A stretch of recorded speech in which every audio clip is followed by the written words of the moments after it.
good day and welcome back to Elementary 72 Gaming. Today is going to be another book. This is The Echoes of New Eden by Elementary.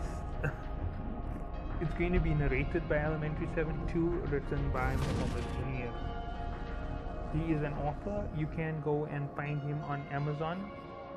You can also find him on Wattpad, and either one of his projects you can go and look through. Give it a look, see if you'd be interested if you enjoy the story. Now, what you're about to get from me is not a proper story. I am taking unedited versions of the story and simply reading it, so you should expect a ton of mishaps in how I read it. Chapter 1. Making New Eden was no easy task. We had crossed the vast expanse of space. There were 20 of us. Heading to New Eden, the super-rich mineral site we discovered back in the Jovian system years ago. The dwarf galaxy was a major surprise find, hiding behind the black hole Sagittarius A star. The trip was 2,000 years long in the full warp of 6 astronomical units a second. We had entered into hypersleep for decades at a time and mastered a clone technology. Within this technology, 4 types of clone technology were made: the Omega, Alpha, Beta, and highest of all, Prime clones. This led us to survive 2,000-year journey. Reviving as Prime clones in the New Eden, we started building up, inviting new life by mingling together.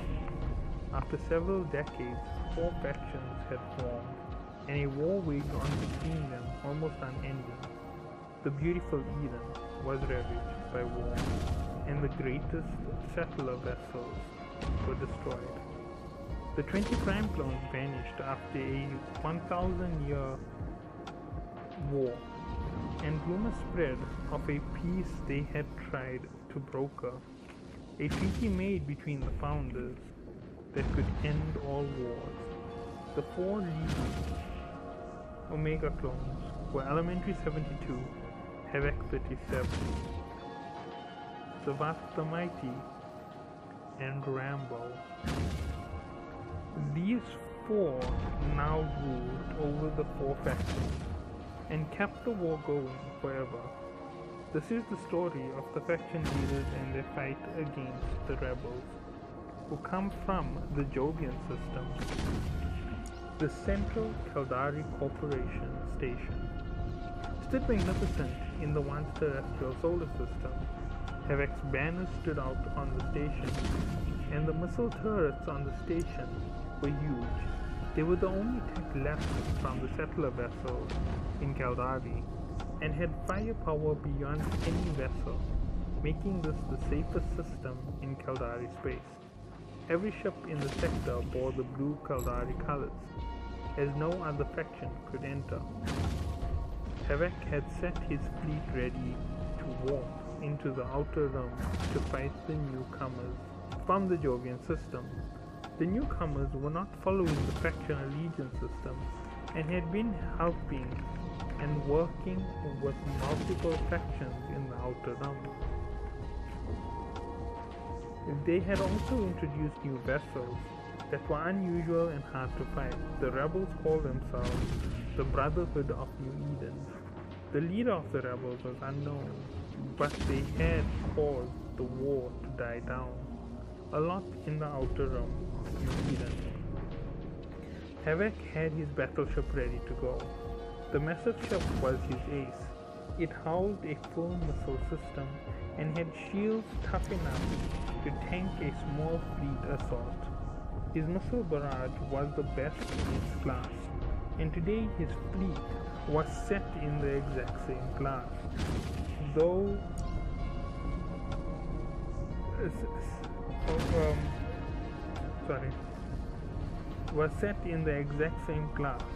throughout. All 10 ships were battleships, and all were tough, holding among the most elite weapons. After all, the enemy were a bunch of cruisers, A destroyer, cruisers and destroyers, just one battleship should be enough. But this wasn't about just beating them. This was how he intended to make a statement. Never would anyone challenge them again. Havoc sat in his chair in his vessel control room. The room was large and only had 4 displays, while all controls were linked directly to his mind. In the center of the room stood a chair. To every Alpha clone, this chair would have been a pod, but Omega clones had implants in their skin to transmit data. Havoc's right hand had metal knuckles and metal plates scattered around. His face was also scattered with metal. His bones near his jaw had one on the left, near the joint. His beard's black hair made the metal plate extra noticeable. His beefy build made the metal implants look more like combat enhancements, but these were just control enhancements. 2 thin metal lines could be seen above his eyebrows. His hair was slightly long, with a patch missing above his right ear, where a metal plate sat, and in the center of his neck was a plate that went down till just below his shoulder blades. His face features were mild compared to his build, and his deep voice didn't match his appearance. Havoc sat in his chair and spoke out his command briskly. This is exactly what he said, as if announcing it to the audience. The corporation rules a life. If you change your point of view, it is the same as losing your life in Caldari. These pirates, calling themselves the Brotherhood, are nothing more than an abomination. We Caldari will destroy these fiends who have twisted allegiance with more than just us, taking our money and the money of our enemies alike to expand their own business and power. They are no better than the wretched Galante faction and their greedy, grubby maggot leader. Now men, let us stand together and issue them no bounty. Let us dismantle their ships, destroy their clones, pods, and engines. Now Omega clones, walk to battle. The speech was dull and devoid of emotion, as the words were nothing more than corporate propaganda made to incite some hatred towards the Brotherhood. Havoc was not convinced in his own words and had more than one goal in crushing the Brotherhood. If the Caldari Corporation destroyed the Brotherhood, the Galante elite force loss would make Caldari gain territory on Galante's space, pushing themselves to victory in this war. The battleship skipped through space as fast as a battlecruiser, and all that could be seen in the territory it passed was the warp trail rippling through gates, engaged instantly to open passage, and it was as if nothing would be seen. The large vessels were moving in for the kill, and the only indication they had passed through was invisible. This was the tactic of the marvelous tactician for power.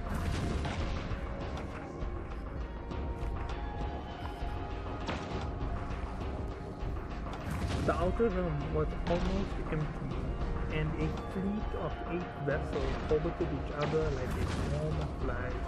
After Galante had surprised the captain several days ago, they were on high alert. Galante hadn't even damaged one vessel in their fleet when several elite fleets had opened fire without warning. The Brotherhood housed 2 special weapons on their ships that no one knew they had.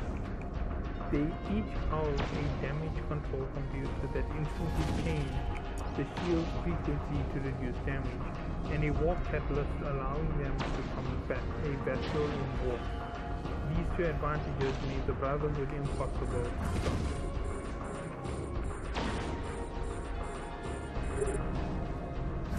The Facton separation made each territory accustomed to just one weapon type, reducing the variety of damage.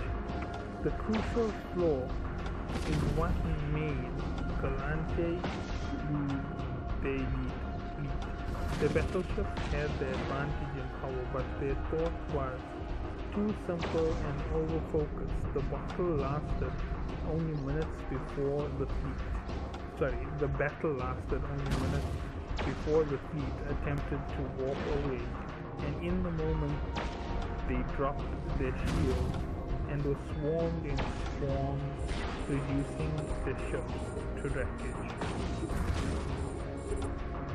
The secrets the Brotherhood were in was silent. No dock would open to them, nor any gate. It would be as a trap, and they had almost figured it out. Too much had been set in motion to ambush them. The warp gate roared to life, and in the instant 10 elite Caldari battleships appeared. Their missiles wailed on the shields, and nothing had happened. The ship stood strong against the fire, not taking damage. A single battleship seemed to be realigning to get away and instantly walked away. The fleet had instantly swarmed the closest battle cruiser, and they all instantly chased to walk to the station, hoping the increased damage would end this fight in their favor. Havoc had fled in an instant. The moment no damage was made to the enemy, the small ship jumped to warp moments after the battleships, and as they caught up to the battleships, they opened fire. Two battleships had been destroyed before they reached the station. Okay, I am actually going to leave the story at this point and take a little bit of an intermission.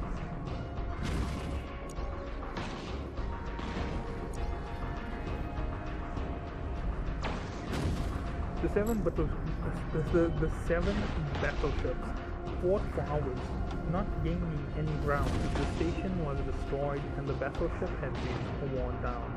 Their shields were ready to fail, and in an instant, the enemy walked away, jumping through gates, moving deeper into the outer rim.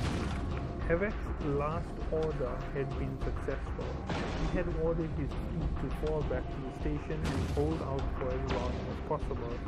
They had been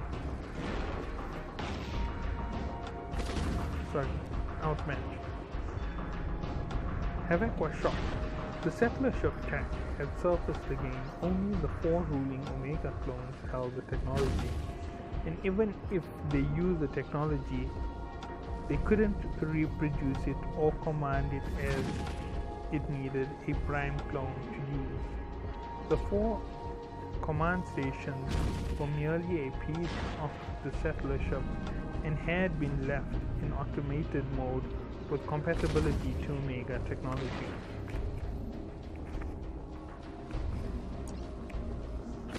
The Brotherhood weren't just any enemy, they were prime clones, and they couldn't be the settler prime clones. This was trouble and needed to be stopped. Havoc had jumped 12 gates away and locked the sector down, ordering 1,000 ships to engage the Brotherhood. The trip would take 8 hours, and the withdrawal of forces from the front line would cause the Caldari Corporation to lose ground to the adversary factions. But a prime was more dangerous than all 4 corporations placed together. Havoc even considered joining forces with the other 4 faction leaders in an attempt to stop the primes. The danger was as huge as anyone could imagine, and Havoc knew the Brotherhood's plan and why they were making a fuss. They wanted to trap the ruling Omega clones to find the settlers. Havoc confirmed a safe route back to base, knowing that the weapon on his base would destroy the enemy ships effortlessly and begin jumping through gates, locking down the gate network as he jumped. The 7 battleships sat in empty space, unable to have a recharge. Their shields and their weapon stock of ammo had been expanded. The station behind them wasn't totally destroyed. The station behind them was totally destroyed, left as pure rubber, nothing more salvageable, and without the station, the enemy faction would lead a backward invasion into Caldari. At the edge of each battle front was a settler that was heavenly ordained.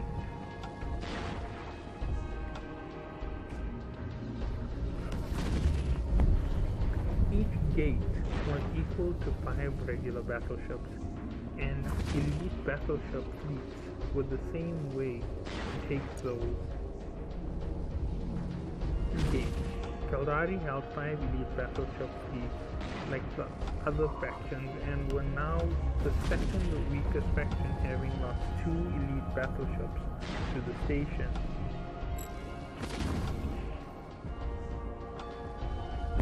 The station was a match to the gate in firepower, but it had been destroyed. This show of power from the Brotherhood infuriated the Brotherhood's inferior class ships, said they were a contender to the 5th generation PC.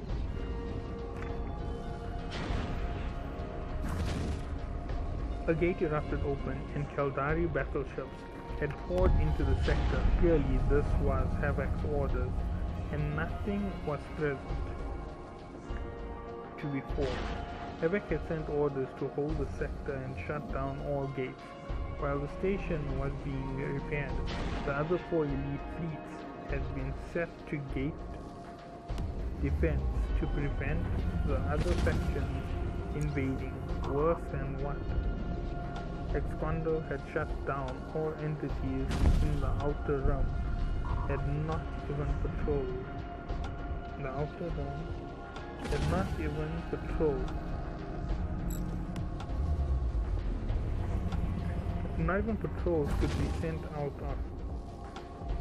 off to search in return. All corporate stations had been set to wild modules for the destroyed stations and had been ordered to build 100 new elite battleships and all modules needed. A lack on gate travel had been initiated to prevent any word of what happened. Escaping the communication network was also locked down. Okay, I'm really sorry about the way that it went. So yeah, the next time that I do cover this, you will get the next chapter and a little bit of the other chapter as well. And I know that the story doesn't seem that great. It's really not as good as the other version I had before the PC went down. So yeah, I hope that I do get to do this, and I hope that you all do get to join me on my trip through this book. So catch you all in the next one. Have a good day.